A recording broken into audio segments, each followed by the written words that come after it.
नमस्कार। लाइव है हम तो। नमस्कार अलका जी, स्वागत है आपका। बिहार स्वाभिमान नमस्ते। आंदोलन के न्यूज़ एट 9 बिहार स्वाभिमान आंदोलन के न्यूज़ एट 9 पेज पे इस टॉक शो में आपका स्वागत है। बहुत-बहुत बहुत आभार बहुत कि आज धन्यवाद। आपने अपना बहुत-बहुत आभार कि आपने आज अपना वक़्त दिया है। बेहद स्वागत। और चूँकि हमारा ये पहला कार्यक्रम है और इस पहले टॉक शो में आपकी उपस्थिति दर्ज हुई है, इसके लिए बहुत शुक्रिया तहे दिल से। कार्यक्रम की शुरुआत आज हम बहुत सारे मुद्दों पे, छोटी-छोटी मुद्दों पे बातचीत करेंगे, चूँकि राजनीति में आपकी विशेषज्ञता भी है और तमाम ऐसी चीज़ें भी हैं जिन पे हम बातचीत करेंगे। अम, लेकिन इससे पहले मैं आपके लिए कुछ एक शब्द शुरू करूँगी और उस शब्द को समर्पित करूँगी, उसके बाद हम कार्यक्रम की विधिवत शुरुआत कर सकते हैं। अलका जी जैसी कद्दावर ये महिला के आवाज में लिए थोड़ी प्रॉब्लम हो रही है। मेरी आवाज़ पहुँच रही है आप तक? अलका हाँ, जी आ आवाज़ रही है कि पहुँच बीच रही में है? कट-कट के आ रही है? हाँ, बताइए। मैं आपके लिए कुछ पंक्तियाँ समर्पित करना चाह रही हूँ अलका जी के लिए और वो पंक्तियाँ न्यूज़ एट 9 बिहार एट 9 की तरफ से है।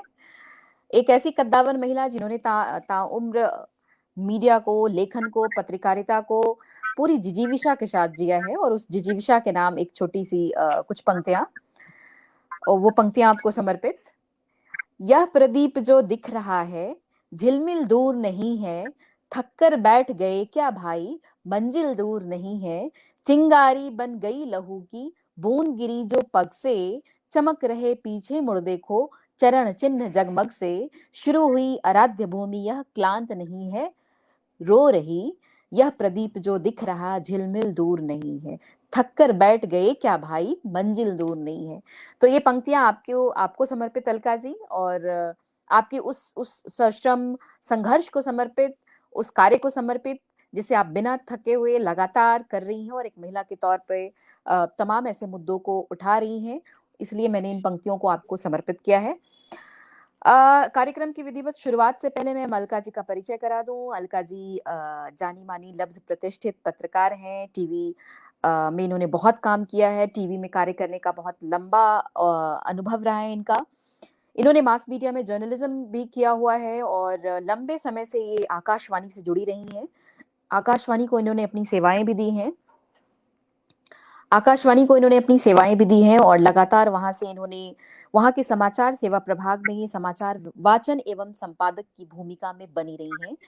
तो और साथ ही इन्होंने देश के प्रतिष्ठित समाचार पत्रों के लिए लेखन भी किया है, जैसे जनसत्ता, राष्ट्रीय सहारा और तमाम ऐसे बड़े-बड़े अखबार जहाँ के लिए इन्होंने लिखा है और अपना अपना रचनात्मक योगदान दिया है। बिहार के मुज़फ्फरपुर जिले से यहाँ तक का सफ़र उनका बहुत गौरवान्वित, बहुत सफल सफ़र रहा। तो आइए आज इसी चर्चा में, इस टॉक शो में शामिल करते हैं अलका जी को, जिन्होंने अपने जीवन के महत्वपूर्ण पलों को मीडिया और पत्रकारिता को दिया है और आज भी वो सजग हैं, सक्रिय हैं और राजनीतिक विश्लेषक के तौर पर अपनी भूमिकाएँ निभा रही हैं। स्वागत है अलका जी। बिहार एट 9 के चैनल पे नमस्कार, आज इस वार्ता में आपका स्वागत है। नमस्कार। चूँकि जी, इस कार्यक्रम की शुरुआत से पहले मैं जानना चाहूँगी ये सफ़र कैसे शुरू हुआ?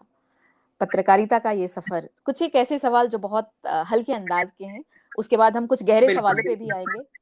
जी, तो मैं बिल्कुल, जानना बिल्कुल। चाहूँगी ये सफ़र जो एक छोटे से जिले से शुरू होकर महानगर तक पहुँचा, ये कैसे शुरू हुआ और क्या प्रेरणा रही इसके पीछे?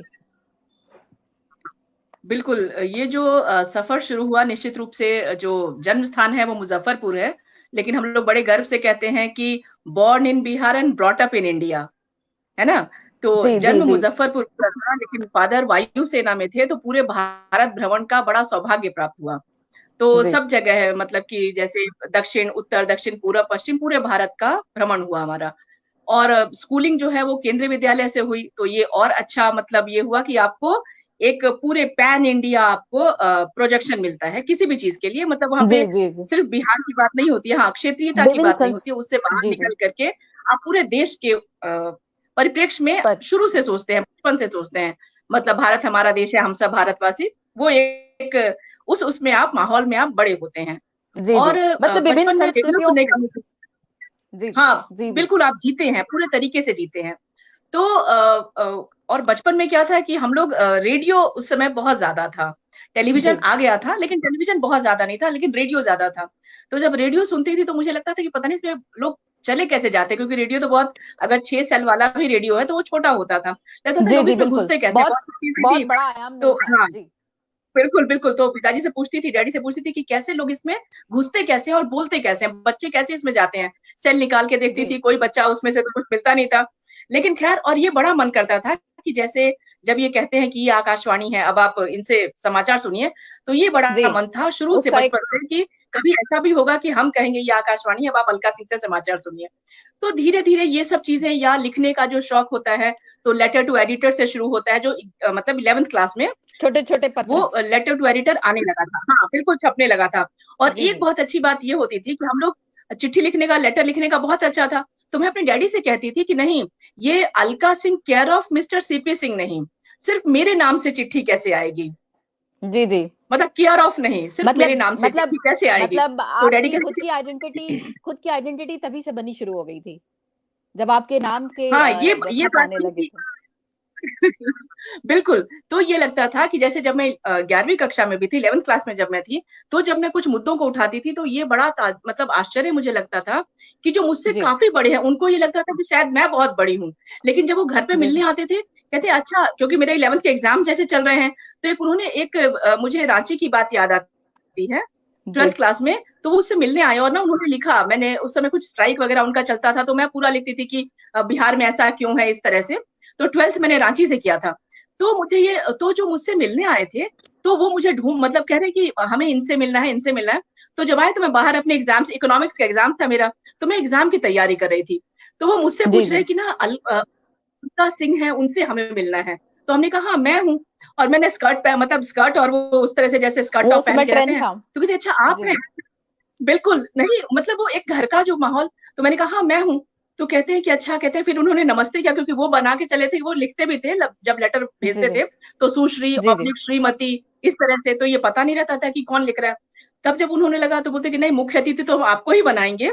लेकिन उनको बड़ा आश्चर्य लगा, बोलते कि अच्छा, इतनी छोटी-सी लड़की, मतलब, तो कहते कि नहीं, हम जो सोच के आए हैं हम वही करेंगे, अब जो है सो जी, है। जी, तो हमने कहा जी। ठीक है। तो ये तो सब ये उन्होंने बहुत सारी जी। बातें की, तो धीरे-धीरे हाँ, ऐसी चीज़ें, इस तरह से चीज़ें आगे-आगे चलती गई। मतलब ये सफर जो आइडेंटिटी एक पहचान की जो सफर की शुरुआत हुई थी वो आज तक चलती रही है और मुझे लगता है आप तो एक स्थापित लेखिका और राजनीतिक के विश्लेषक भी हो चुकी हैं। तो मुझे लगता है बहुत छुटपन में ये चीज़ें आ गई थी आपके भीतर कि हाँ, एक नहीं देखिए, वो होता क्या है ना, चाहे किसी का भी बचपन हो, आप क्या जी, करेंगे ये बहुत शुरुआती उसमें समझ में बात आ जाती है। मतलब वो बीज जो है ना, वो एक डल चुका होता है और वो अपने आप अगर आप कुछ करना चाहते हैं, तो निश्चित रूप से वो अपने आप ही प्रस्फुटित होता है। जब दिल्ली आए, तब जब मतलब यहाँ पे रहने का हुआ, पढ़ने का हुआ, तो फिर लगा अच्छा, यही वो आकाशवाणी है जो इतना बड़ा है, और इस तरह से तो अपनी कोई उस तरह से जान-पहचान तो थी नहीं। अंदर चले जी, गए, जी, जी, हमने कहा भाई हमें यहाँ प्रोग्राम देना है। कोई जी, जान-पहचान बिल्कुल। नहीं, कुछ नहीं, कहते तो क्या देना है? हमने कहा नहीं, जो भी कोई युवावाणी और पता नहीं बहुत सी चीज़ें हैं यहाँ पे, उसमें हमें करना है। तो कहते हैं कि जी, ठीक है, आइए। और मतलब धीरे-धीरे, धीरे-धीरे कहते हैं ना कि अगर आप जो करना चाहते हैं, उसके लिए जी, नियति जी, भी आपके लिए रास्ता बनाती है, और आप खुद अपने पूरे परिश्रम। ज़िद और जी। जुनून होता है, जोश होता है, उसमें आप वो करते कहते हुए हैं आगे बढ़ वो जाते हैं। वो कहते हैं ना कि आपने ज़िद की है तो वो पूरा मंज़िल ज़रूर मिलेगी और जब आप पूरी शिद्दत से बिल्कुल, किसी चीज़ बिल्कुल, को बिल्कुल। चाहती हैं तो सारी कायनात मिलाती है। तो ये शब्दशः देखिए, सही है मुझे होता लग रहा है। बिल्कुल, होता ये भी है कि जैसे आपने अपना एक रास्ता चुन लिया, अब जी, या तो उसको आप शॉर्टकट में पूरा कीजिए, मतलब आप जी, किसी भी जी। तरह से आपको एन, केन प्रकारेण, वो एक जी, अलग जी। चीज़ होती है। उसमें आपको जी, समय तो हो सकता है कम समय में आप बहुत ज़्यादा पहुँच जाएँ, लेकिन आखिर जी। वहाँ पहुँच कर के आप उतनी ज़्यादा देर तक वहाँ रह नहीं सकते हैं, क्योंकि जी, जी। आपने अपना जो सफ़र है, जो रास्ता है, वो जी, शॉर्टकट का चुना। तो 2 मिनट्स में तो नूडल बन सकता है, लेकिन ज़िंदगी का जो लक्ष्य है या जो आप वो करना पूरा चाहते नहीं हो हैं, स और अगर आप जी, जी। दूर तक चलना चाहते हैं, देर तक चलना चाहते हैं, तो आपके रास्ते जो हैं, वो एकदम सही होने चाहिए। जी, बिल्कुल। बिल्कुल ठीक कहा बिल्कुल। चूँकि आज हम इस पेज पे और बिहार स्वाभिमान आंदोलन चर्चा के पेज पे और बिहार एट न्यूज़ 9 राइट? इस पे हुँ, हम हुँ। चर्चा कर रहे हैं और इस चर्चा के मद्देनज़र हम कई औपचारिक चीज़ों पे चर्चा करेंगे। सिर्फ़ बहुत गंभीर सवाल बिल्कुल, को ही नहीं उठाएँगे, बल्कि कुछ एक ऐसे सवाल भी जो शायद इंटरव्यूअर की नज़र से रह जाते हैं। तो हुँ, एक हुँ। ऐसी महिला जो बहुत बेबाकी से अपने प्रश्नों को उठाती है, सवाल रखती है, अलग-अलग मंचों पे जाती है और बहुत बेबाकी से अपनी बात रखती है। तो अगर हम इसे आज के परिप्रेक्ष्य में देखें तो मौजूदा स्थिति में एक महिला बहुत, जैसे हमने बहुत सारे उदाहरण देखे हैं, अभी हमने कोयना मित्रा का देखा, जो संसद में सवाल कर रही हैं, हमने कंगना को देखा। तो एक ऐसी महिला जो बेबाक तरीके से अपने सवालों को उठा रही है, क्या समाज उसके लिए दोयम दर्जे का व्यवहार रख रहा है, या फिर उस समाज वो एक समाज के लिए चुनौती बनकर उभर रही है? आप क्या कहना चाहेंगी? नहीं, देखिए, इसमें जो मेरा ऐसा मानना है कि अगर आप किसी भी चीज़ को, कोई भी मुद्दा है, उसको अगर जी, मुद्दे के रूप में उठाते हैं, मुद्दे जी, के रूप में उठाती हैं, एजेंडा के तौर पे नहीं, एजेंडा और मुद्दे में फ़र्क होता है। अगर आप एजेंडे के तौर पे उसे नहीं उठाती हैं, तो क्या है कि आप में जो आपने अपना अगर कोई भी मुद्दा उठाया, कोई भी मुद्दा आप लीजिए और उसको आप इसलिए उठाती हैं कि इसका इस समस्या का समाधान हो। ठीक है? तो जी, जी, निश्चित रूप से आपके अंदर जो एक उस चीज़ को लेकर के जो आप में हलचल मचती है, वो लोगों से कनेक्ट होता है। आप कभी भी देखेंगी कि कोई भी आप अच्छा काम करने चलिए, माने पॉज़िटिविटी वाला, हम नेगेटिविटी की बात नहीं कर रहे हैं। अगर पॉज़िटिविटी वाली कोई बात अगर आप करना चाहती हैं, तो सबसे पहले तो इसको मानिए, बहुत लोग मानते हैं जो संवेदनशील हैं, आस्थावान हैं, आस्था से मेरा मतलब धर्म और उस सब से नहीं है, आस्था किसी चीज़ के प्रति या जो व्यक्ति का अपना एक धर्म होता है। अगर आप उसको लेकर के किसी भी चीज़ को, किसी भी मुद्दे को उठाती हैं और आप में अगर वो प्रण शक्ति है कि आपको ये जी। काम करके रहना है, तो एक बात बिल्कुल निश्चित मानिए, चाहे वो आज की बात हो, चाहे आज से 50 साल पहले की बात हो या 50 साल बाद की बात हो, ये आप पे निर्भर करता उसमें है कि सफलता उस मिलती है। चीज़ को कितने बिल्कुल, कितने ज़ोर-शोर से उठाती हैं और सही तरीके से उठाती हैं और आपका लेकिन जिस उद्देश्य भी ये होना चाहिए कि समस्या का समाधान हो, है ले ना? सिर्फ़ वो जी, जी, हाइलाइट के बिल्कुल। लिए और उस सब मेरा चीज़ों के मेरा लिए नहीं, वो निश्चित रूप जी। से खत्म हो। मेरा एक सवाल और है कि जिस पैट्रियार्कल सोसाइटी में हम रह रहे हैं, महिलाएँ जिस समाज में रह रही हैं, और आज चूँकि भारत एक ऐसा गणतांत्रिक देश है जहाँ मातृसत्तात्मकता की हम कल्पना नहीं कर सकते हैं, ये पैट्रियार्कल समाज है। सो इस पैट्रियार्की में एज़ अ वुमन, क्या आपको सोशल डिस्पैरिटी और मेन डिस्पैरिटी का कभी सामना करना पड़ा? ऑफ़िस वर्क में या बाहर या सोशल फोरम में? ऐसा लगा कि आपको कमतर नहीं, आँका गया? देखिए, ये जो पैट्रियर्कल पितृात्मक सत्ता की जहाँ तक बात है, ठीक है ना? इसमें थोड़ा-सा मतभेद रहता है लोगों में कि ये आप बिल्कुल मानिए और अपने घर में भी आपने देखा होगा, हर कोई अपने घर में ये चीज़ देखता है कि शुरू से ना अगर कोई महिला, ये तो आप भी मानिए, आज की भी बात है, जी, आज तो बहुत अच्छा मतलब कि ना आज थोड़ा ज़्यादा सब चीज़ें खुल गई हैं और बहुत अच्छे से अगर आज कोई लड़की या आज कोई जी, बहू कुछ करना चाहती हैं, तो आज उसे रोका उस तरह से नहीं जाता है। और मैं ये कहती हूँ कि जब हम भी कॉलेज में थे और अगर हम चाहते थे कि हमें ठीक है, मेरा अपना सौभाग्य रहा कि मेरा परिवार जो डिफेंस का परिवार था, तो वहाँ पे एक बिल्कुल उसमें मतलब काफ़ी सबको एकदम लिबर्टी मिली। बराबर उसमें दिया जाता जी, है। लेकिन वहाँ जी, पे भी क्या है कि आपको हुँ, कुछ बनना है, ये पहले जी, आप सोचेंगी। ये जी, आपके डिसीज़न पिताजी, मेकिंग। माताजी और कोई ये नहीं सोचेगा, ठीक है ना? जी। आपको हुँ, बनना हुँ। है। जब आपको बनना होता है ना, तो आप अपने रास्ते भी बनाते चलती हैं। अगर आपको जी, वो चीज़ ठीक सीधे तरीके से नहीं मिलती है, तो उसके लिए आप ज़िद करती हैं। एक बात मुझे बताइए कि जैसे हमारे बिहार में थोड़ा-सा मैं हट रही हूँ, हमारे बिहार जी, में जी, दहेज ज़रूर, की ज़रूर। समस्या है। जी, बिल्कुल, दहेज की बहुत बड़ी समस्या है, समस्या है। ठीक है? इस दहेज की समस्या के लिए मुझे ऐसा लगता है कि पिता से ज़्यादा ज़िम्मेदार जो है, वो माँ है। जी, अगर जी, आप माँ की जी, हर बात मानते हैं, तो अगर आपकी माँ ने कहा कि नहीं बेटा हम दहेज नहीं लेंगे, बिना दहेज के शादी करेंगे, तो क्या किसी में दम है कि वो माँ की बात को छोड़ करके और फिर वो कहे कि नहीं, मैं तो दहेज लूँगा ही? नहीं ऐसा हो सकता है। कहने का मतलब ये हुआ कि जहाँ पे हमें निकलने का मौका मिलता है, हम निकल जाते हैं। ये नहीं करना है। आपको जी, जी। समस्याएँ सीधी-सी बात है, अगर हम भी कहीं पे अपनी बात रखते हैं, तो निश्चित रूप से लोग थोड़ा कहते हैं कि अच्छा आपने हमने तो ये सोचा नहीं, आपने सोच कैसे लिया? हमने कहा आपने नहीं सोचा, ये आपकी दिक्कत है। अगर हम सोच सकते हैं, तो हम सोचेंगे।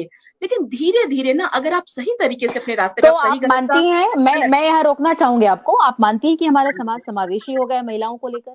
मतलब वी इफ वी नहीं, टॉक अबाउट महिलाएँ इंक्लूसिवनेस। जी, इंक्लूसिवनेस बिल्कुल। देखिए, सीधी-सी बात ये है ना कि अगर आपको कोई चीज़ नहीं मिल रही है, तो ये बात बताइए कि आपने वाक़ई में कितनी बार उस चीज़ के लिए आवाज़ उठाया होगा।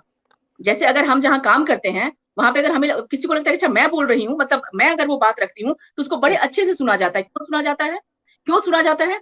क्योंकि उस काम को लेकर के जितना मेरा मतलब जितने अच्छे से मैं उस काम को करती हूँ या जानती हूँ, तो मुझे पता है कि इस चीज़ में कोई मुझे चैलेंज नहीं कर सकता है। जी, आप बिल्कुल ठीक कह रहे हैं, लेकिन ये सवाल एक एक है। बात ये भी है और दूसरी बात ये भी है कि आप मतलब क्या है ना कि हम शॉर्टकट करना चाहते हैं। कई बार ये भी होता है, मतलब इसको बिल्कुल हम उस तरह से कहेंगे कि आप जहाँ जाना चाहती हैं, आप जैसे आप हैं, आप यहाँ तक पहुँचने के लिए आपने बहुत सी जद्दोजहद चीज़ों की। से कॉम्प्रोमाइज़, कैसे कॉम्प्रोमाइज़ कि अगर समझ अभी अच्छा अभी मेरे सोने का टाइम है, अपने कम्फर्ट ज़ोन से निकल करके जिसमें बड़ी धूप रहती है, सब कुछ रहता है, कोई कहता है कि अच्छा मैडम वहाँ पे प्रोग्राम है, ठीक है? समझिए बेतिया में प्रोग्राम है, हम कहते हैं ठीक जी, है, जी। आप हमें थोड़ा अगर मतलब कुछ है तो हमें 15 दिन, तो उसकी तरह से उसमें फिर हमें उससे एडजस्ट करना पड़ रहा है। अगर होशंगाबाद में प्रोग्राम है, कहीं पे भी अभी जो हाल में भी मैं वहाँ से आई, हाँ जी, अभी तो आप ठीक चर्चा है, कर रही थी। उसमें क्या होगा, उससे क्या होगा कि हम अपने सारी चीज़ों को छोड़ करके, अब बहुत सी चीज़ें हमें भी मतलब शेड्यूल करनी पड़ती हैं, लेकिन जब आप निकलते हुए आगे बढ़ती है ना, निश्चित रूप से देखिए ना कि जब हम किसी भी चीज़ के लिए आगे बढ़ते हैं, पहले बातें होती हैं, कि अरे जी, देखते हैं क्या कर लेती हैं, ठीक है? हो सकता है ये चर्चाएँ हों, लेकिन नेगेटिव जैसे-जैसे बातें। आप उस उठने लगती हैं, तो वो जो उँगलियाँ आप पे उठती है ना, वो हाथ सपोर्ट के लिए उठने लगता है, क्योंकि उनको भी लगता है कि अच्छा हाँ, बिल्कुल इस ये तो अपना रास्ता बना रही है। और उसमें और अच्छी बात ये होती है कि जब आप सही मन से आगे बढ़ती हैं ना, तो पूरी नियति जो है ना, वो आपके साथ होती है। मतलब कुल मतलब इस मिला के यही ताकत को कहे। जो समझते हैं वो जी, जी। समझते हैं। मतलब प्रतिकूलता में अनुकूलता तलाशी जा सकती है। ये हमारे वो पास अवसर सिर्फ वो चारों तरफ महिलाओं दिख रहे हैं। देखिए देखिए, वो सिर्फ महिलाओं के लिए नहीं है, वो पुरुषों के लिए भी है। जी, अगर किसी को कुछ अलग हट के करना है ना, ठीक है, आप जॉब कर रहे हैं, तो ठीक है, आप जॉब कीजिए, वहाँ से आइए, जाइए। लेकिन अगर आप कुछ और भी करना चाहते हैं, मतलब आप सोचते हैं कि नहीं आपको समाज के लिए कुछ करना है, आपको देश के लिए, ठीक है, आप नौकरी कर रहे हैं, वो भी देश के लिए ही कर रहे हैं, परिवार के लिए कर रहे हैं, सब ठीक है। लेकिन कुछ हट के करने के लिए ना, कुछ हट के तो आपको होना पड़ेगा। फिर जो कठिनाइयाँ कुछ आएँगी ना, वो आपको माँजेंगी, मजबूत करेंगी वो, कमज़ोर नहीं करेंगी जी। वो आपको। और फिर एक नई लड़ाई अलका के लिए आप तैयार हो जाइए। अलका जी, आप एक जुझारू महिला रही हैं और इसी परिप्रेक्ष्य में मैं महिलाओं के की सुरक्षा को लेकर एक सवाल करती हूँ। एक हम ऐसे वातावरण में जी रहे हैं जहाँ पे महिलाएँ हर एक 6 मिनट पे वॉयलेंस की शिकार हो रही है। शायद ये हाल में ही कोई आंकड़ा आया था, आपने पढ़ा भी होगा। हर 6 मिनट में महिला का मोलेस्टेशन हो रहा है, रेप हो रहा है and every second they are having in a panic situation. खासकर महानगरों में हालात वैसे हैं कि महिलाओं का मोलेस्टेशन बहुत बड़े लेवल पे है। और अगर हम सुदूर ग्रामीण क्षेत्रों की बात करें तो वहाँ आदिवासी क्षेत्रों में भी महिलाओं की के मोलेस्टेशन के बहुत सारे केसेस आ रहे हैं। बट चूंकि उनके पास एक कंप्लीट फोरम नहीं है जहाँ पे वो अपनी बात रख सकें या जोर शोर से अपनी बात को रेज कर सकें, तो ऐसे हालात में वैसी महिलाएं जो कट ऑफ है, they are totally out of the main stream.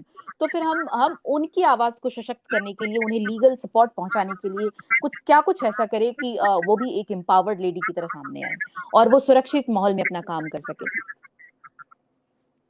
देखिए, होता क्या है ना कि जब हम बाहर काम करने के लिए जाते हैं, ठीक है?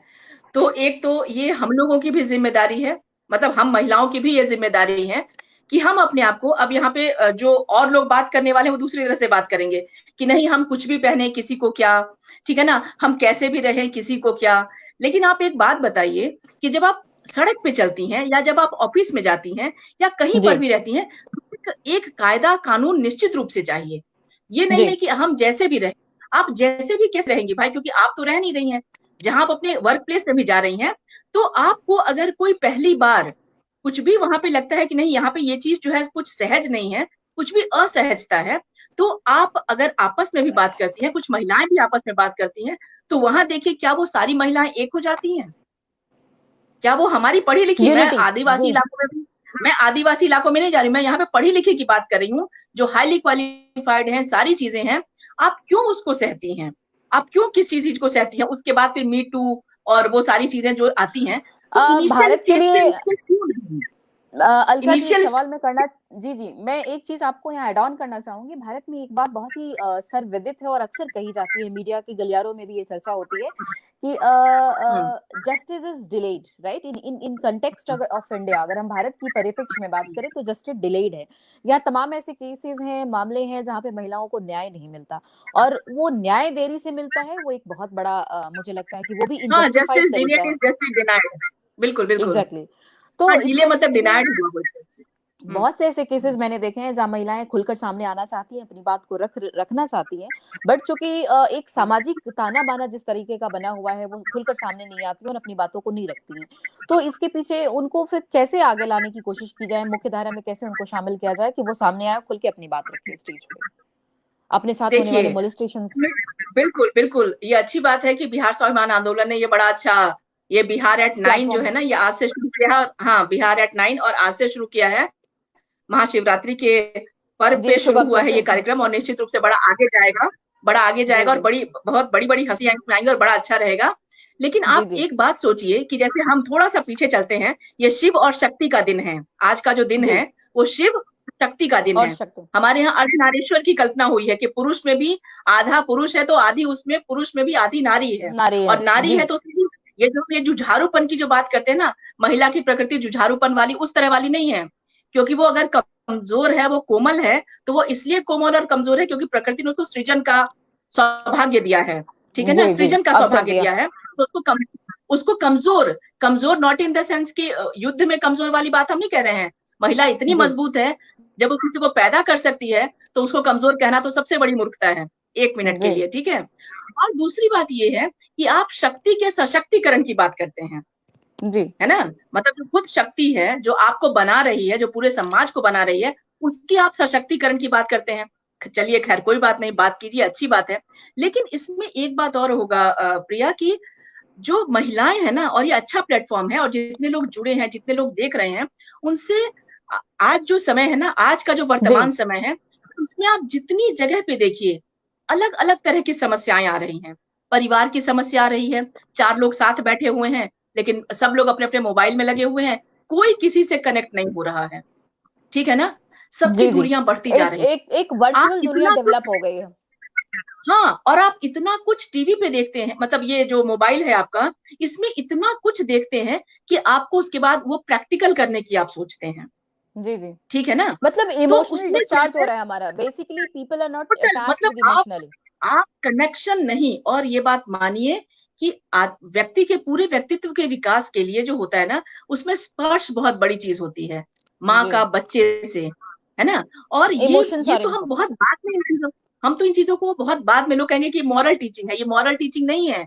आज हुँ, आपको हुँ। समझ नहीं आ रहा है, 10 साल बाद आपको खूब अच्छे से समझ में आएगा बिल्कुल, कि बिल्कुल। इस समाज में जो हमारी महिलाएँ हैं ना, कुछ नहीं, मुश्किल से 100 महिलाएँ, पूरे देश की 100 महिलाएँ, क्योंकि आप एक-एक घर को ठीक करेंगे तो शायद बहुत टाइम लग जाएगा, बहुत भारत में करोड़ों घर है, नहीं हो पाएगा। लेकिन उसमें से ऐसा किया जा सकता है कि हज़ार लोग जो एक जैसी सोच रखते हैं, एक जैसा जी। जो समाज बनाना चाहते हैं, जो आप कहते हैं ना हुँ। कि क्यों हम जो अपने बेटे जैसे बेटे और बेटी की परवरिश की बात है, बेटे को हम अच्छा जी। पति क्यों नहीं बनाते? अच्छा पति क्यों नहीं उसे बनाने हाँ, की वो कोशिश करते हैं? मैं उसी स्टीरियोटाइपिंग की बात कर रही हूँ। इस समाज में एक खास तरह का स्टीरियोटाइप है जो बचपन से ही लड़कियों को दिया जाता है, यू डिफरेंट फ्रॉम बॉय। नहीं तो मेल उसको और फीमेल का नहीं तो आप उसको डिस्पैरिटी जो है। डिस्पैरिटी है ठीक है, लेकिन अब फिर भी डिस्पैरिटी अब तो मैं अपने गाँव में भी देखती हूँ कि वहाँ अगर कोई लड़की कहती है कि नहीं मुझे यहाँ जाके पढ़ना है, मुझे दिल्ली जाके जाना है, तो जाना है। मतलब उसको चाहे वो किसी हम कास्ट की बात भी नहीं की अपर कास्ट, लोअर नहीं, कास्ट ऐसा कुछ नहीं है। आप ये किसी कार्य विशेष किसी क्षेत्र विशेष की चर्चा कर रहे हैं या समूचे बिहार की स्थिति नहीं, ऐसी नहीं, बदली नहीं, है? अगर वो पढ़ने भी जाना चाहती है, वो जो करना चाहती है आजकल तो माँ-बाप इतने हैं कि हाँ, बेटी भी पढ़ रही है, बेटी को भी क्योंकि अब बेटों से थोड़ा-सा लोगों को लग रहा है कि नहीं, अगर बेटी को भी वो पढ़ाएँगे, तो मोहभंग कम हुआ से है। कम वो भी हमारी देखभाल करेगी, वो भी हमारी देखभाल मतलब करेगी। तो ये जो कुल सारा मिलाकर का कुल के दीपक से मोहभंग हुआ है अभिभावकों का। नहीं, दीपिका भी बनी है। अब सिर्फ दीपक की ही ज़रूरत नहीं, दीपिकाएँ भी काम कर रही हैं, ठीक है ना? जी, जी, जी, और बिल्कुल, दीपिकाएँ बिल्कुल। बहुत अच्छे से तो मैं तो जैसे ये आप भी स्त्री हैं, मैं भी स्त्री हूँ और हम सब जो सुन रहे हैं, जो जुड़े हुए हैं, वो भी सुन रहे हैं। इसको हुँ, आप हम अपने घर से शुरू करें इन चीज़ों को। हुँ, जैसे हुँ। बाद में जाकर के मतलब गंगोत्री में गंगा को रोकना बहुत आसान है, जी, गंगोत्री में। लेकिन जब वो हरिद्वार पहुँच जाती है ना, तो उसके बाद गंगा को रोकना किसी के बस की बात नहीं है ना? और एग्ज़ैक्टली। गंगा सागर में जाने के बाद तो ख़ैर वो सारा काम हो जाता है। तो कहने का मतलब मतलब ये है महिलाएँ कि आप अब निर्बाध रूप इसको से आगे बढ़ें। जी, नहीं आगे बढ़े और उनको जो समस्या लगती है ना, वो आपस में बात करें। हम बात नहीं करते हैं। जी, मतलब जी। ये जो एक दूसरे तरह की जो स्पर्धा होती है ना, जो पढ़े-लिखों में भी होती है, चलो हमें क्या जी, जी। करना है, उसकी दिक्कत है। उसकी दिक्कत नहीं है, अल्टीमेटली ये पूरे समाज की दिक्कत है। ये पूरे समाज की दिक्कत है। तो जो लोग सोच सकते हैं, समझ सकते हैं, आप कुछ नहीं कर सकते हैं तो कम से कम उसकी बातों को सुनिए। अगर कोई आपसे अपनी बात बता रहा है कि देखो ऐसा मेरे घर में ऐसी प्रॉब्लम है या मेरे साथ वर्क प्लेस पे इस तरह का है, आप उसकी बात अगर पूरे मनोयोग से सुनती है ना, तो उसको इतनी राहत मिलती है कि उसे लगता है कि हाँ, इसने मेरी बात ब आप उसको फिर अ, उसको सुझाव दे सकती आप हैं। ठीक कह रही हैं। कुछ जगहों पे संस्थागत कमियाँ भी हैं जिन्हें दूर किए जाने की आवश्यकता है क्योंकि बहुत सारी जगहों पे तो मैं देख रही हूँ कि महिला प्रकोष्ठ का गठन ही नहीं किया गया है। जिस सेल की बात की जा रही है कि वहाँ पे एक वुमेन सेल हो और उनपे उनकी हुँ, बातों हुँ। को सुना जाए और खुलकर वो अपनी बात रखें। मुझे लगता है तमाम नहीं तो ऐसे कार्यालय हैं जहाँ पे उसमें उन महिलाओं ने कितनी बार आवाज उठाई कि यहाँ महिला प्रकोष्ठ होना चाहिए, यहाँ हमारे पास रेस्ट रूम होना चाहिए अगर हम 20 महिलाएं हैं तो। आप ये भी तो सोचिए, मतलब आप ये सोचिए कि देखिए वो तो एक बड़े अच्छे उसकी अधिक परिकल्पना है कि हमें ये चीजें मिलनी चाहिए, लेकिन अगर आपको नहीं मिलती है तो आप और हम कितनी बार उस चीज के लिए आवाज उठाते हैं, किसी भी चीज के लिए। हम सरकारी संस्थान के, हम कहीं की भी बात कर रहे हैं, कहीं की भी बात कीजिए। आपके गांव में अभी मुखिया के इलेक्शन होने वाले हैं, सब जगह बिहार में होने वाले हैं। अगर हम जी बिहार विशेष की बात करें तो मुखिया का जो इलेक्शन होगा मई जून अप्रैल मई में होने वाला है। अभियान अब उसमें बिल्कुल। बताइए, आपको पता है, हाँ बिल्कुल, आपको पता है कि ये कैंडिडेट बहुत अच्छा है, आपको बहुत अच्छे से पता है कि हाँ ये महिला या ये पुरुष या ये बहुत अच्छे हैं, ये बदल सकते हैं, ये पूरी चीज को बदल के रख देंगे। लेकिन क्या होता है, आपको ये बात पता है, बहुत अच्छे से पता है, लेकिन जब अल्टीमेट, जब लास्ट डे होता है तो कुछ मामला पलट जाता है। क्यों पलट जाता है? इसका मतलब क्या आप चेंज नहीं चाहते हैं और फिर आप 5 साल बैठ करके सर धुनेंगे, है ना? नहीं, तो इसके क्यों ना पीछे एक ये सब वजह, कुछ। जी जी, पीपल आर नॉट एक्नॉलेज्ड हाँ, अबाउट लाइक सिस्टम। उनको मालूम नहीं है कि हमें किस सत्ता में नहीं, और बुरे ये सत्ता अब में और अच्छे दिस इज सत्ता में नॉट, डिफरेंस नहीं करना है। नहीं Priyadarshini, this is not the excuse for today, no no because no, everything it's is not available excuse. On. हाँ, it is not an excuse. अगर आप अवेयर नहीं है तो क्यों नहीं है भाई? आपको जो गाना सर्च करना पड़ता है कि आज इसका कौन सा नया गाना रिलीज हुआ है, वो तो आपको फटाफट मिल जाता है, आज के यूथ को बहुत जल्दी मिल जाता है। तो जिस यूथ से चेंज की उम्मीद की जाती है, जब हम अपने क्षेत्र में घूमते हैं तो हम तो ये कहते हैं, हम कहते हैं अच्छा तुम्हारे पास तो स्क्रीन टच मोबाइल है, कहता है हाँ दीदी है। तो हमने कहा इस पे क्या करते हो, इस पे सिर्फ गाने और डांस देखते हो या और भी कुछ करते हो? तो थोड़ा सा वो कुछ झेप बौद्धिक जाता चीजें। है। हमने कहा देखो जितनी योजनाएं हैं, जितनी योजनाएं हैं, तुम्हारे गांव में पुस्तकालय होना चाहिए है, तो कहता है कि नहीं है। हमने कहा तो आपने क्या किया इसके लिए? कम से कम सारे स्टूडेंट्स मिलकर अपनी अपनी किताबें जो पढ़ चुके हो वो एक जगह लगा के लगाओ, बैठो। मतलब इन सब चीजों को जो लोग समझ सकते हैं, जो जान सकते हैं, बिहार के जो लोग कहीं भी हैं, बिहार से बाहर जो लोग हैं, उनका भी तो, उनकी भी तो रिस्पॉन्सिबिलिटी बहुत बड़ी बनती है भूमिका ना, है उनकी भी, कि वो बिल्कुल जहां भी बिल्कुल। है, वो जी जहां भी है, चाहे वो देश में है चाहे वो परदेश में है, कहीं भी है, वो अपना जी, कुछ तो ऋण उतारे, कुछ तो ऋण सोसाइटी को उतारे। देने क्योंकि का, कब तक हम, यस, देने का वक्त है। जब से, मतलब हमने तो बिहार के बाहर बहुत ज्यादा समय ये बिताया है, तो जब वहां जी पे सोचते हैं ना कि अच्छा बिहार से है ना, तो बिल्कुल मतलब लगता है कि जैसे बिहार से मतलब कहाँ से भाई? बिहार से मतलब क्या? बिहार क्या राज्य नहीं है? बिहार क्या मुंबई नहीं हो सकता? गुजरात नहीं हो बिहार सकता? को अन्य अन्य ये एक तमिलनाडु नहीं बहुत हो बड़ा सकता? मुद्दा है। बिल्कुल बिल्कुल, ये एक बहुत बड़ा मुद्दा है बिल्कुल। जिसपे तो बहुत बड़ी चर्चा की जरूरत है हाँ, कि बिहार तो में इस तरह से। आखिर में ये सब जो मुद्दे हैं, ये सब चीजें क्यों नहीं उठती हैं? ये सब कौन उठाएगा? ये कौन उठाएगा?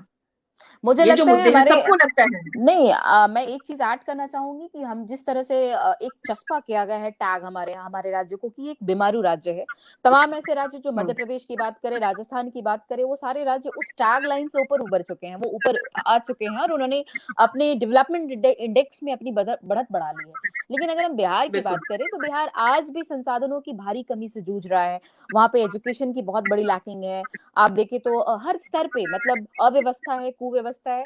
तो अब ऐसी परिस्थिति में आप युवाओं से जागरूक होने की बात करें, मुझे लगता है कुछ एक साल पहले ही ये इंटरनेट की स्पीड और इंटरनेट का जो ये दायरा बढ़ा है, जिसकी वजह से युवा मेरे ख्याल से जो सेवी है, नेट यूजर हैं, यूथ, वो बड़ी संख्या में आगे बढ़े हैं। लेकिन उससे पहले की स्थितियों की अगर हम बात करें तो बहुत बड़ा तबका था, मुझे लगता है 70 से 80% लोग थे जिनके पास मोबाइल एक्सेसिबिलिटी नहीं थी, इंटरनेट नहीं था।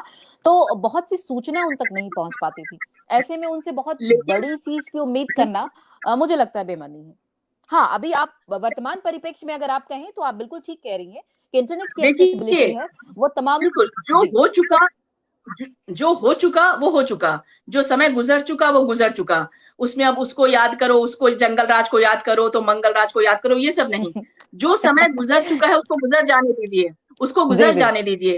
लेकिन जो कम से कम ये नया समय जो आया है, जिसमें आपकी बिजली की उपलब्धता पूरे 18 घंटे गांव में भी है, 22 घंटे भी गांव में। ये अलग बात है कि 2 दिन तक लगातार ना आए आंधी कुछ पानी की एक, वजह से, लेकिन जी जब बिजली की उपलब्धता है आपके पास, जब मोबाइल फोन है आपके पास, जब सारी चीजें हैं, जब पूरी हाँ, दुनिया इसमें घूम ये सकती है, राइट, ये वर्तमान और परिप्रेक्ष्य में आपका, आपकी बात बिल्कुल सटीक बैठती है। बट मैं तो हमें विविध अब कुछ। से, हम अगर अब से भी शुरू करते हैं, अगर हम आज से भी शुरू करते हैं और ये सोचते हैं कि नहीं अगले 5 साल में, अगले 4 साल में हमें कुछ नया करना है, तो इसके लिए जब से कहते हैं ना कि जब से आप शुरू कीजिए, आप सोचिए बस शुरुआत तभी से है, मतलब जब हम जागेंगे ना, उसी दिन से, उसी समय से सवेरा है। मतलब आपने अगर बड़ी अच्छी। हम लोग जैसे सही में जी, जी। हम लोग जैसे अगर 100 लोग भी जुट जाते हैं ना एक साथ, 50 भी अगर मुट्ठी बंध जाती है, तो बहुत जी, कुछ जी। बदल सकता है, बहुत कुछ बदलेगा। मुझे लगता है चर्चा चली है तो बहुत दूर तलक जाएगी। आपने बहुत अच्छी बिल्कुल। बात कही कि लोकतंत्र की बात अगर हम कर रहे हैं, थोड़ा सामाजिक सरोकारों से अलग हट के अगर हम राजनीति की बात करें, चूँकि आपकी विशेषज्ञता भी है राजनीति में और आपने राजनीति में खूब काम भी किया। मुझे लगता है राजनीति में युवाओं को प्रेरित करने को लेकर और उन्हें सेंसिटाइज़ करने को लेकर आजकल आप बहुत काम कर रही हैं और आपकी गहरी समझ भी है राजनीति में। तो मुझे याद आ रहा है कि कुछ 1 साल पहले, बहुत सालों पहले मोरारजी देसाई का एक इंटरव्यू आया था, चूंकि ये बात चली है इसलिए मैंने इस बात में कनेक्ट किया इसको। हाँ, वो हाँ, गांधी हाँ। जी की नीतियों के बहुत पुरजोर समर्थक थे। मोरारजी देसाई ने गांधी जी की नीतियों को लेकर बहुत समर्थन किया और वो अक्सर अपने इंटरव्यू में कहा करते थे। और एक ऐसी बात जो अक्सर वो अपनी इंटरव्यू में खुलकर कहते थे, भारत की लोकतंत्र की चर्चा करते थे। उन्होंने एक बार कहा था कि भारत का लोकतंत्र विश्व का सबसे शानदार लोकतंत्र है, लेकिन इसके बाद भी बिल्कुल। भारत में रहने वाले बहुत से लोग भारत को नहीं जानते।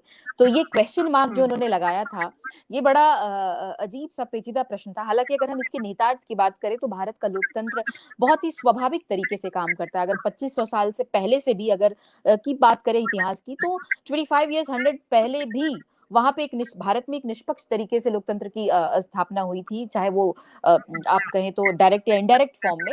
वो ग्रीस के लोकतंत्र से भी ज्यादा मजबूत और स्वस्थ लोकतंत्र की परंपरा हमारे भारत में रही है। लेकिन आखिर मोरारजी बार बार अपने इंटरव्यू में एक ही बात अक्सर दोहराते थे कि भारत में रहने वाली एक बहुत बड़ी आबादी भारत को नहीं जानती। तो इसका आशय क्या लगाती हैं आप? क्या उस परिप्रेक्ष्य में नहीं, इस चीज को आप? भारत को नहीं जानती, ये एक सेंस में तो उन्होंने जो कहा वो ठीक कहा, लेकिन भारत को जनाने के लिए कि दक्षिण का व्यक्ति उत्तर को जाने, उत्तर का व्यक्ति मतलब दक्षिण को, पश्चिमी असर है। जी, जी, जी, जी। पूरब का पश्चिम मतलब को, उन्होंने इसीलिए। उन्होंने जी, उन्होंने हाँ, पश्चिमी हाँ। असर की बात की कि हमारे देश में पश्चिमी असर ज्यादा हो रहा है, इन नहीं इम्पैक्ट तो ऑफ वेस्टर्नाइजेशन। वो तो असर तो इसलिए ज्यादा हो रहा है क्योंकि हमें जो पश्चिम से हवा आती है ना, वो हमें ज्यादा सुहानी लगती है ना? और पुरवैया जो जी, है जी, ना, वो हमें थोड़ी खटकती है, क्योंकि जी, पुरवैया जी, जो है उसमें पूरी शक्ति होती है, उसमें ऊर्जा होती है ना? उसे पूरा जी, बदलने की पूरी शक्ति होती है। अभी जैसे जी, भारत बदल रहा है, और आज जैसे जी। महाशिवरात्रि और फेसबुक पे जो ट्रेंड्स देखे जा रहे हैं कि सब युवा जो त्रिपुंड लगा करके सेल्फी लेकर के और जो पोस्ट कर रहे हैं, ये बहुत बड़ा बदलाव चेंज है। है। उसके जी, बाद जी, मान के चलिए कि पश्चिम को देख करके और किसी को देख के हम में ऊर्जा नहीं आएगी, हमें अपने अंदर से खुद को निकालना होगा। और एक जी, बात और बिल्कुल। है कि भारत राजनीतिक रूप से भले ही भारत एक न रहा हो, लेकिन सांस्कृतिक रूप से उसकी अंतरधारा बहती थी, वो पूरा पश्चिम उत्तर दक्षिण सबको जोड़ती है। आप पुराने श्लोक को देखिए, नर्मदे गंगे, मतलब सारी नदियों का आपने उल्लेख कर लिया पूरे एक श्लोक में, लेकिन इसका मतलब है। मैं हाँ, आज बताइए। लोकतंत्र मैं ये कह रही हूँ कि वैश्विक परिप्रेक्ष्य में अगर हम देखें तो आज तमाम जगहों पे अगर हम म्यांमार की बात करें, वहाँ लोकतंत्र की जो आधारशिला है वो चरमरा रही है। अगर हम कोरिया की बात करें, वहां भी पीछे कुछ एक हम दूसरे गल्फ कंट्रीज की बात करें तो तमाम ऐसे देशों में लोकतंत्र बहुत चरमरा रहा है, वहाँ ढांचा, मतलब लोकतंत्र का ढांचा हम्म। बहुत चरमरा रहा है और स्थितियां बिगड़ रही हैं। तो एक स्वस्थ लोकतंत्र की परंपरा अगर भारत में बनी रहे, इसके लिए राजनीतिक रूप से आप क्या सोचती हैं, क्या किया जाना चाहिए कि भारतीय लोकतंत्र नहीं, हमेशा स्वस्थ रूप से? जी। और स्वस्थ लोकतंत्र स्वस्थ लोकतंत्र जब का अर्थ, लोकतंत्र स्वस्थ होने का अर्थ आप समझ रही हैं, मुझे लगता है इस परिप्रेक्ष्य में आप जवाब देंगी। नहीं, स्वस्थ होने का तो सीधा-सीधा मतलब है कि उसमें सब जब स्वस्थ होंगे, सबकी सबका मानसिक विकास। स्थिति और सारी चीज़ें स्वस्थ होंगी, तो सब कुछ स्वस्थ होगा। ठीक है ना? लेकिन भारत क्या है कि भारत पूरी दुनिया में ना एक बिल्कुल अजूबा-सा वो है। जैसे बाकी देशों को देखिए, उसमें एक धर्म है, मतलब धर्म जी। विशेष है। बहुत से ऐसे देश हैं हम्म, जो जैसे हम्म। 56-57 मुस्लिम देश हैं, 200 के करीब क्रिश्चियनिटी वाले मतलब क्रिश्चियन उसके देश हैं। तो भारत जो है, इसमें तो वो कोस-कोस पे बानी और पानी बदलने वाली जो बात है, तो यहाँ के तो जो ढांचा है ना यहाँ का, और जो बिल्कुल कहते हैं ना कि वो जो रचा-बसा सारी चीज़ें जो गुथी हुई चीज़ें हैं, उसमें मतलब उसमें उसकी खूबसूरती को देखिए कि आपको अभी लगेगा कि नहीं, कोई और पार्टी जीत रही है। लेकिन वो जी। भीतर ही भीतर लोगों को पता रहता है वो कि हमें चीजें करना बदल रही क्या होती है। हैं। मतलब हाँ, आप ये चीज़ सोच लीजिए, जैसे 14 के इलेक्शन को ही देखिए, सबको किसी को नहीं लगता कि हाँ, बीजेपी दोबारा इस तरह से मतलब बीजेपी पहली बार भी आएगी इतनी और बड़ी इतने अच्छे बहुमत से के साथ आएगी। लौटेगी। लेकिन जी, हाँ, जी, लेकिन आखिर वो देखिए वही लोकतंत्र है। आखिर में क्या हुआ था वो कि एकदम से 14 में सारी चीजें बदल गई? कैसे बदल गई? क्योंकि लोगों को लगा कि नहीं, ये जो 10 साल का, पार्टी कोई भी बुरी नहीं है, चाहे वो कांग्रेस हो कोई भी हो, लेकिन उन्हें लगा कि नहीं, ये जो 10 साल का बिल्कुल जो एक मतलब सब कुछ एकदम लगा जैसे बनाना स्टेट की तरह, मतलब कुछ हो ही नहीं रहा। तो हम लोग आप खुद भी कहते तो थे आप हो क्या ऐसा रहा है। मानती हैं कि विगत कुछ वर्षों में लोकतंत्र मजबूत हुआ है, ताकतवर हुआ है? हाँ, आप खुद देखिए, इतना वाइब्रेंट जितना आप अभी भारत को देख रही हैं पिछले 5-6 सालों में, क्या एक एक बच्चा जो यहाँ पे जागृत है, मतलब कुछ हुआ नहीं कि बस फेसबुक पे अपडेट कर दो, लोड कर दो, पता नहीं क्या क्या कर दो। तो आप बताइए, और इतनी चर्चाएं, मोदी को लेकर के इतनी चर्चा, इसको लेके उतनी चर्चा, क्या आपने इससे पहले मतलब वो तो किसी पार्टी इंटरनेट विशेष का, के माध्यम से? वो तो मैं ये कहूंगी, लोकतंत्र की हाँ, मजबूती से उसको ना जोड़ें। हम ये इसको इंटरनेट की प्रभाव को ठीक है, के ठीक है, परिप्रेक्ष्य में देख ये सकते बहुत हैं। अच्छी बात है। ये ये बहुत अच्छी बात है। अगर इंटरनेट से भी बहुत सी चीजें जो आपको नहीं पता है, हमें नहीं पता है, अगर हमें एक दूसरे को चीजें पता चलती हैं, तो बिल्कुल जानना जरूरी है, और उन चीजों को जानना बहुत जरूरी है जिन चीजों को दबा दिया गया, है जी, ना? कि अगर समझ लेकिन हम लीजिए कि, जी, जी। हाँ बताइए। जी, बताएँ लेकिन हिंदुस्तान में हिंदुस्तान, 2-2 हिंदुस्तान, इस बारे में आप क्या कहेंगी? हमारे देश में आज इस तरह की नहीं, वो विचारधारा है? हिंदुस्तान, वो हिंदुस्तान नहीं अब, है, वो हिंदुस्तान अब अब है। एक बनने के, हाँ, नहीं, मैं उस परिप्रेक्ष्य में बात कर रही हूँ। भारत, हमारे इंडिया में कई वर्षों से इस चीज़ का एक कॉन्सेप्ट बड़ा हावी रहा है। अगर हम कई दूसरे दर्शन को पढ़ें, और फिलॉसफी में भी ये बात कही गई है, और इवन कई विचारकों ने ये बात रखी है कि हिंदुस्तान में 2-2 हिंदुस्तान दिखते हैं। इसका अर्थ ये है कि एक भारत और एक इंडिया। मैं इंडिया उसको कह रही हूँ जो विकसित है, भारत वो है जो अभी तक अविकसित है। तो उसे कैसे उस इस पैरेलल में लाया जाए, 2-2 हिंदुस्तान को एक साथ कैसे लाया जाए? इसमें इसमें कैसे, देखिए क्या वो कहेंगे सीधी आप? सी बात है कि जो जो हिंदुस्तान है वो इंडिया की तरफ बढ़ रहा है, ठीक है, अच्छा। और इंडिया जो है सो गांव को ढूंढ रहा है। इंडिया जो है वो बैक टू विलेज आ रहा है, ठीक है ना? Yes, yes. तो आपके इको सवाल में ही आपका जवाब निहित है कि जब दोनों आ रहे हैं ना, तो अब आप एक बात आ, बताइए, आप अपने गांव में जाती हैं, आपको कोई जी, चीज खरीदनी होती है, तो जो चीज जी, आपको जी, यहाँ मिलती है, बिल्कुल सेम जी, चीज अगर आप वहां खरीदना चाहती है तो मिल जाती है करीब करीब। तो जी, दोनों जी, जी। आपस में आ रहे हैं और वो चीजें लेकिन बन मैंने रही हैं। इसको अलका जी, मैंने इसको बैक टू विलेज के कॉन्सेप्ट में, परिप्रेक्ष्य में ना देख के, मैंने इसको ऐसे देखा कि सोशल डिस्पैरिटी है जो भारत का सो कॉल्ड इंडिया है, उसमें और उसमें जो अमीर है, rich are becoming richer and poor are becoming poor. तो ये जो एक डाइकोटमी है हमारे सिस्टम का, जो एक एक बहुत बड़ा एक ढांचा है। तो मैं सोशल डिस्पैरिटी की बात कर रही हूँ, पुअर्स एंड रिचेस, एंड जो जो अपॉर्चुनिस्टिक है, जिनको नहीं, अवसर मिले हुए हैं। आपने ये देखा, मुख्यधारा में आज भी राजनीति में, मुख्यधारा की राजनीति से जुड़ने वाले वही लोग आ रहे हैं जिनके पास सत्ता है, पावर है, पैसा है, धन और बल है। क्या आपने किसी आम वर्ग के व्यक्ति को मुख्यधारा में आते हुए देखा है क्या? या अगर कोई ऐसा उदाहरण है तो आप बताएं फिर, कुछ एक अपवादों को छोड़ के। तो मुझे लगता है कि नहीं वो देखिए, जो, जी, आज भी वो तो उसके लिए वो देखिए, राजनीति बहुत दूर की चीज है, एक आम आम व्यक्ति के लिए। नहीं, राजनीति, राजनीति इसलिए भी दूर की चीज है कि अगर आप, मतलब एक चीज होती है ना कि जो आपने कहा ना, rich are becoming richer, money begets money जिसको हम कहते हैं, पैसा पैसे को खींचता हाँ, है, मैं वही ठीक है कह ना? रही हूँ कि लेकिन हिंदुस्तान में इंडिया का क्या कॉन्सेप्ट है, उसे फिर क्यों नहीं हम मिटाने हिंदुस्तान की में, कोशिश कर रही है? भारत, हमारे इंडिया में दो कॉन्सेप्ट है, एक भारत है, एक हिंदुस्तान है, राइट? तो भारत है और एक इंडिया है।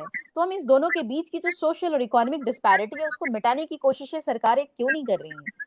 आई मीन मेरा ये नहीं कहना है देखिए, कि धीरे धीरे, दोनों में समन्वय की कोशिश हाँ, क्यों नहीं कर रही है? नहीं देखिए, समन्वय की कोशिश, अब भारत को आजाद हुए तो 75 साल, 75वां हम अब शुरू हो गए हैं मनाना, है ना? 75वां वर्ष मनाना हम लोग शुरू हमारा हो गया है। तो उसमें आप ये भी सोचिए कि जो चीजें, जिन चीजों को आज से 50 साल पहले होना चाहिए था, सोचा जाना चाहिए था, अगर उस समय नहीं सोचा गया, और ये जो पूरा एक वटवृक्ष बन गया है, तो इसको फिर धीरे धीरे, जैसा आप जो हिंदुस्तान चाहती हैं या हम जो चाहते हैं, या हम जिस भारत और इंडिया की जो बात कर रहे हैं, उसको बनने में अगर वो 70 साल में वो वृक्ष खड़ा हुआ है, तो थोड़ा सा तो समय होगा। क्योंकि आज अगर गांव का भी बच्चा अगर कुछ करना चाहता है, अगर उसको फैसिलिटी वहां नहीं मिल रही है, तो वो दौड़ करके बाहर आता है, तो क्योंकि उसको पता है कि मुझे बाहर भी अपॉर्चुनिटीज मिलेंगी। आप विकास का पैमाना सिर्फ बिजली, पानी और सड़क को मानती हैं क्या? आप इससे नहीं नहीं सहमत नहीं, हैं कि बिल्कुल विकास नहीं, सिर्फ बिजली और पानी, नहीं सड़क है? बिल्कुल नहीं, तमाम बिल्कुल दूसरे नहीं, अन्य हम मुद्दे हैं जिन नहीं, पे काम किए जाने की जरूरत है। सड़कों के सड़कों के साथ साथ संवेदनाओं का होना बहुत जरूरी है।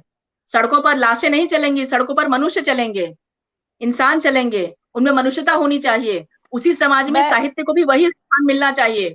साहित्य को, संस्कृति को, ये सब चीजें लेकर के जब विकास होगा ना, आप सिर्फ सड़कों पे दौड़ते रहेंगे तो बेतहाशा दौड़ते-दौड़ते मर जाएँगे आप। लेकिन अगर आपके अंदर कुछ संवेदना होगी ना, तो आप रुकेंगे, ठहरेंगे, बात करेंगे, बोलेंगे, बतियाएँगे, आपको एक नई ऊर्जा मिलेगी, फिर आप अपनी रफ्तार में फिर उस सड़क पे दौड़ना शुरू कर दीजिए। तो आज चाहे बिहार की सरकार हो, कहीं की भी सरकार हो, वो कम से कम उन चीज़ों को फिर से ज़िंदा करें, क्योंकि आपको ऊर्जा जो है ना, वो वहीं से मिलेगी। और वैसे भी 2 महिलाएँ बात कर रही हैं, समय का भी जी, ध्यान रखना है। मेरे ख़्याल से हमारे पास समय हो चुका बिल्कुल, है। हो चुका है, बिल्कुल। एनीवेज़ तो कुछ एक प्रश्न और हैं जो अनुत्तरित रह गए हैं, लेकिन जिस पे हम बाद में भी चर्चा करेंगे। बहुत-बहुत बिल्कुल। आभार अलका जी, आप इस शो में आई और बिहार एट 9 न्यूज़ पे आपने अपने वक्तव्य रखे और हमने कई सारी बातें की और बहुत सारे विचार आपने साझा किए। हमने सामाजिक सरोकार की बातें करी, राजनीतिक परिप्रेक्ष्य की बातें करी, देश-दुनिया की बातें की और हमने साहित्य की भी बातें की। उम्मीद है हम फिर किसी और एपिसोड में आपसे मिलते हैं और बहुत विस्तार से चर्चा करते हैं। तब तक बहुत-बहुत शुक्रिया, धन्यवाद, बहुत-बहुत बिल्कुल, नमस्कार। बिल्कुल। नमस्ते। नमस्कार।